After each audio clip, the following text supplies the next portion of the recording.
I guess we'll start by just doing a little bit of a recap of yesterday. We put out, I think, 2 news releases yesterday and one just not all that long ago, maybe 15 minutes ago or so. I don't know if everybody had a chance to see it, but in regards to yesterday, there was a 911 call placed at approximately 20 after 2 in the afternoon to the Berrytown Police Department reporting that there were 2 dead bodies at 84 Websterville Road apartment house. The bodies were located outside. Chief Dodge is here with me. He responded and located those 2 persons. We had identified them yesterday evening as Julie Fandino of that address. She's 51 years old, and the police officer who was also deceased and on scene was Jeff Strock. He's 58 and lives in Brookfield. I'm just trying to think of which way I want to tell this whole story and timeline and answer everybody's questions efficiently.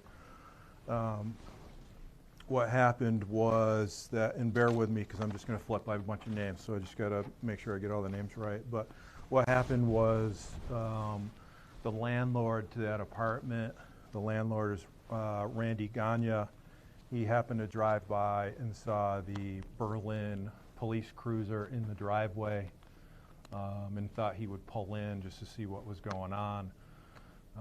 And he immediately called 911 as soon as he located both bodies outside, just outside of the door on the ground outside. So he called 911 to the police department. Chief Dodge showed up, and ultimately we got called to come and assist and wound up taking over the investigation. Also living at that address in Miss Fandino's apartment is her daughter Samantha, who was there at the time but not witnessed anything. I'm not sure if anybody's spoken to her yet, but I'll give a little bit of history